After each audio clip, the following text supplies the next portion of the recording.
Los grandes financieros del eugenismo son estos. Estos son los Andrew Carnegie, John D. Rockefeller, Henry Ford, los grandes monopolistas de Estados Unidos que tenían unas fortunas infinitas, vertieron sus fortunas en financiar que se hicieran, que se enseñaran,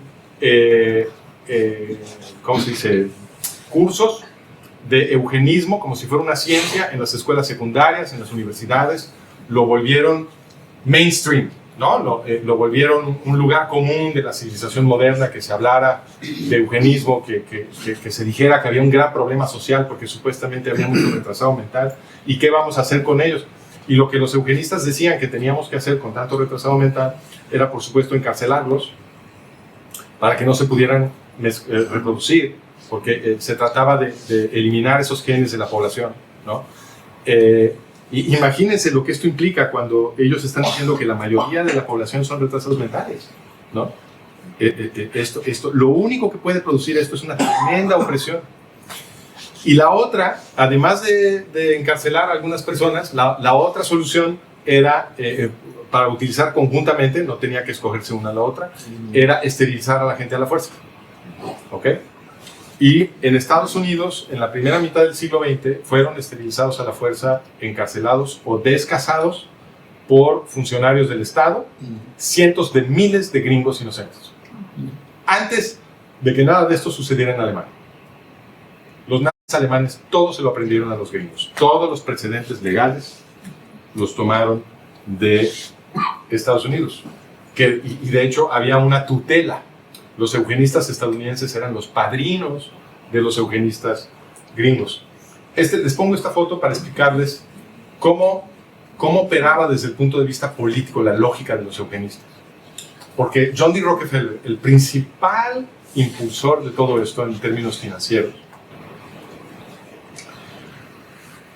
tuvo un disgusto muy grande en Colorado cuando los esclavos que trabajaban para él, porque eran esclavos, como ahora son esclavos literales y no metafóricos, en Qatar y en Emiratos y en otros países del Golfo.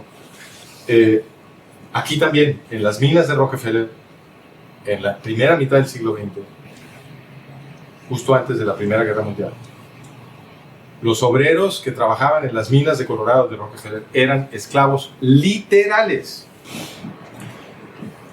Estaban viviendo en condiciones similares a las haciendas del porfiriato mexicano del siglo XIX o las haciendas españolas del siglo XIX, que eran exactamente lo mismo, ¿no? Entonces les pagaban en raya en vez de en dinero contante y sonante, ¿no? La raya de la compañía no se podía redimir más que en la tienda de la compañía. La tienda cobraba precios de extorsión, los obreros acababan endeudados con la compañía y entonces ya no se podían ir.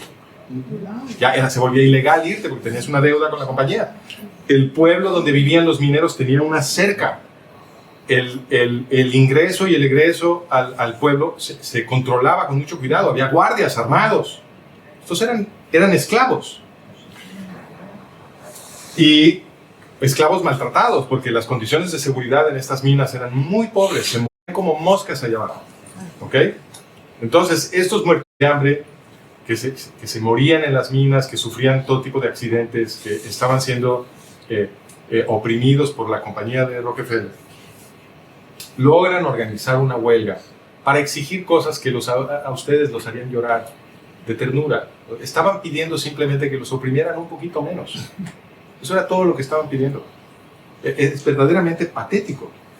Y por haber hecho una huelga para pedir nada más eso, Rockefeller mandó llamar a los pistoleros de la Guardia Nacional, y estos hicieron una masacre en Ludlow y murieron inclusive las esposas y los hijos de los mineros. Esto ahora los voy a asombrar todavía más, porque esto es un ejemplo de algo que estuvo sucediendo durante décadas a partir de que termina la Guerra Civil estadounidense en 1865. Fueron décadas de disparos de los patrones contra los obreros. Ardieron en llamas ciudades enteras en Estados Unidos. Y de esto ya nadie está enterado. No se enseña en las escuelas. Si ustedes van a ver los libros de texto que se utilizan para las secundarias, preparatorias, universidades en Estados Unidos sobre historia de Estados Unidos, cosa que yo hice, van a ver que si le dedican algo a este tema es un párrafo. Cuando mucho una página. Décadas, esta fue una segunda guerra civil en Estados Unidos. Décadas de disparos entre patrones y obreros. ¿Ok? Pero se salían con la suya los patrones porque controlaban la realidad, administraban la realidad, controlaban los diarios, que eran los grandes medios de aquel entonces. Entonces acusaban a los obreros de supuestamente ser revolucionarios marxistas y tontería y media, que supuestamente querían destruir Estados Unidos y bullshit. Y entonces, pero cuando sucede la masacre de Ludlow con los Rockefeller, esto ya fue demasiado grande. Esto ya no se pudo tapar con propaganda y ofendió muchísimo a la clase media a la que habían estado adormeciendo con las narrativas de los periódicos. Y entonces aquí el susto que se llevaron es que la clase media podía unirse a la resistencia de la clase obrera. Y en ese momento se produce una situación revolucionaria. Y estaban muy asustados de esa posibilidad, porque toda la segunda mitad del siglo XIX habían visto lo que pasaba aquí. Y aquí los obreros muy politizados estaban logrando cambios muy importantes. Y había habido unos enfrentamientos aquí muy violentos. ¿No? Por ejemplo, ahí está la Comuna de París, cuando termina la guerra franco-prusiana, ¿no? Entonces, estaban muy asustados. Y entonces, cuando vieron esto, que cambiaba el clima político y que la clase media estaba muy ofendida también, se dieron cuenta que ya no podían seguirle disparando a los obreros y cambian de estrategia y empiezan a financiar el eugenismo con todo. Porque ¿qué hacía el eugenismo? El eugenismo cambiaba la ecuación por completo. El eugenismo le decía a las clases medias: tú eres de los buenos, tú eres listo, a ti no te vamos a oprimir, tú pasas los exámenes del CUP. O sea, tú estás acá con los ricos, ¿no? Y eso creaba una alianza entre la clase media y la élite de poder, que era lo que ellos necesitaban para que se eliminara el riesgo revolucionario, ¿no? Y a los obreros los ponían como esta era una pseudociencia, y la ciencia es la nueva religión de Occidente, ¿ok? Tú, a partir de 1848 y para adelante, quieres justificar una política pública, la tienes que justificar con base en alguna ciencia. Puede ser una ciencia social, puede ser una ciencia natural, pero tú no puedes decir, yo creo que esto va a funcionar y pum, no. Tienes que decir, tenemos unos estudios y fulano de tal que es un experto dice y bla, bla, bla. Te tienes que justificar con el lenguaje de la ciencia. Entonces dijeron, bueno, entonces a los obreros los pusieron con todo este envoltorio de institucionalidad pseudocientífica. Los obreros acabaron en una posición en la que si tú empiezas a darle lata al patrón, ¿no? Estás organizando una huelga o te pongo el examen de IQ que se lo estamos administrando a todo el mundo, ¿no? Que de todas maneras es un fraude, digo que saliste muy bajo, eres un retrasado mental, te me vas a un campo de concentración. Porque con esto metían a la gente a campos de concentración hasta que pasara su periodo reproductivo, porque no se podían reproducir, porque eran retrasados mentales. Estos campos de concentración se llamaban colonias para epilépticos y retrasados mentales. Ustedes no aprendieron nada de esto en la escuela. ¡Qué cosa más increíble! Porque esto fue lo que después se convierte en la Segunda Guerra Mundial. De aquí viene. ¿Ok? Este es Henry Ford, gran eugenista. ¿Ok? Henry Ford recibiendo la medalla de la Gran Cruz del Águila Alemán, no sé cómo se llama, que es la condecoración más alta que otorgaba el Tercer Reich a un extranjero que hacía trabajo para el Tercer Reich. ¿Por qué? Porque Ford había sido el principal financiero de los protocolos de los sabios de Sion a nivel internacional, que era la columna vertebral de la propaganda de los nazis en contra del pueblo judío. Entonces, medalla para Ford.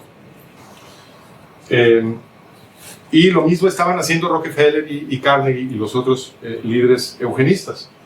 Este es el libro de Edwin. Este es el centro de investigación eugenista que crearon con dinero de Carnegie en Cold Spring Harbor, en Long Island, Nueva York. Estos son los biólogos,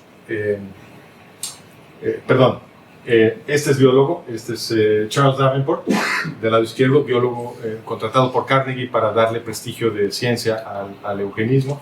Este es Harry Laughlin, que se encargó de diseñar la ley modelo en Chicago, que luego fue copiada en otros lados para esterilizar a la gente a la fuerza. Este es Woodrow Wilson, presidente de Estados Unidos, gran eugenista. Aquí está la cita de Edwin Black. Dice, la vista administrativa se hacía, esto es en la Nueva Jersey que gobernó Woodrow Wilson antes de convertirse en presidente de Estados Unidos. Fue gobernador de Nueva Jersey. Así es como trataban a la gente en la Nueva Jersey de Wilson, que se supone que es un gran humanitario. Y eso fue lo que ustedes leyeron, lo que les dijeron sus profes, es que Wilson fue un gran humanitario que luchó por la autodeterminación de los pueblos y tarugada y media. No. Así trataba Wilson a la gente en su estado. La vista administrativa se hacía dentro de la institución misma, orfanatorio o manicomio estatal, no en una corte bajo la autoridad de un juez. Además, el abogado que la corte asignaba al paciente, o sea, a la persona acusada de ser retrasado mental, tenía solo 5 días previo al fallo sobre la esterilización. Este es Carrie Buck. Carrie Buck fue el conejillo de Indias para la transformación legal de Estados Unidos en un estado eugenista. Entonces, ya se estaban haciendo las esterilizaciones forzadas, pero para que todo fuera kosher con la ley estadounidense necesitaban un fallo en la Suprema Corte. Entonces organizaron todo el teatro como en la lucha libre, ¿no? Y entonces a Carrie Buck, que era una huérfana, se les hizo fácil darle un examen de IQ y decir, no, mira, saliste retrasada mental, y entonces la meten en uno de estos campos de concentración y dicen, bueno, entonces la vamos a esterilizar. Y entonces le dieron un abogado, o sea, la gente que dirigía este campo de concentración le da un abogado de ellos a Carrie para que Carrie haga una demanda a través de este abogado en contra de la decisión de esterilizarla, ¿ok? Y entonces van a juicio y pierden el juicio, no la niña, sino el campo de concentración. Todo esto estaba arreglado. Entonces, los abogados del campo de concentración recurren el caso para arriba a la Suprema Corte Estatal, ¿no? Vuelven a perder, entonces recurren el caso a la Suprema Corte de Estados Unidos, y entonces Oliver Wendell Holmes, que era el presidente de la Corte y un eugenista, organiza que los jueces de la Suprema Corte voten a favor de la esterilización forzada de Carrie Buck, y entonces, ¡pum!, se abren las esclusas y se vuelve legal en los distintos estados de la Unión Americana esterilizar a la gente a la fuerza si salen bajos en los exámenes de IQ. Neville Chamberlain, tenemos un artículo entero en el sitio de artículos de Management of Reality. Yo tengo un libro entero dedicado al apaciguamiento de Chamberlain, en mi serie de libros. Gran eugenista, pero no solo eugenista. Chamberlain estaba verdaderamente enamorado de Adolfo Hitler, y esto se documentó ya con todos sus detalles hace muchísimo tiempo, en la década de los 80, por historiadores británicos, publicando en las mejores revistas de historiografía, las más mainstream, de Oxford, de Cambridge. Este hombre estaba enamorado de Adolfo Hitler. Entonces, acuérdense que todo esto se los di porque lo que tenemos que hacer es reinterpretar la Segunda Guerra Mundial, si queremos eliminar la paradoja con la que empezamos, ¿no? Bueno, una de las cosas que tenemos que explicar, que los historiadores de la Segunda Guerra Mundial nunca explicaron, y ellos mismos lo confesaron, es el apaciguamiento, el appeasement.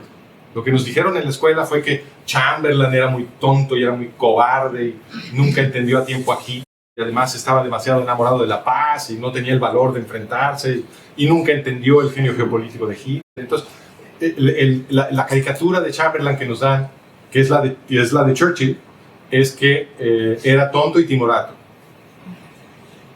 No tenía huevos, ¿no? Eso, le faltaban cojones, es lo que nos dice, ¿no? Y además era muy burro, pero muy burro, ¿no? No, hombre, por favor. Oye, ¿de veras creen que somos idiotas? Este hombre gobernaba el imperio más grande que el planeta jamás ha visto. Obviamente que era un chingón. Este señor no heredó el puesto. Él era primer ministro, lo habían votado, era el líder del Partido Conservador. Era un fregonazo, un macho alfa. Ningún tonto, era un genio. Y nos engañó a todos nos engañó. Y lo que se documentó en los 80, otra vez en las mejores revistas de Oxford y Cambridge, lo que se documentó es que este señor tenía todos los medios de información controlados a través de los servicios secretos. Y la documentación sobre esto la pueden ustedes leer en el artículo que les digo. Y antes de ser primer ministro, Chamberlain había hecho un esfuerzo muy grande como ministro de Salud por lograr que se aprobaran leyes eugenistas en Gran Bretaña, copiando los precedentes estadounidenses. No se pudo porque el sistema británico es más democrático que el estadounidense. No tienen una Suprema Corte que le puede dar la vuelta a todo lo que se hizo en los parlamentos de los ciudadanos. Entonces ahí fracasó, porque pues, los parlamentarios hubieran tenido que votar a favor de las esterilizaciones y pues está difícil volver a ganar una elección, ¿no? Si esa es tu plataforma, ¿no? Entonces ahí se murió, pero los alemanes sí lo copiaron. Las leyes de Nuremberg de 1935 en Alemania, que empieza la T4 de los nazis y empiezan a mandar a gente a campos de concentración y a intervenirlos, etc. Eso lo copiaron de los precedentes estadounidenses.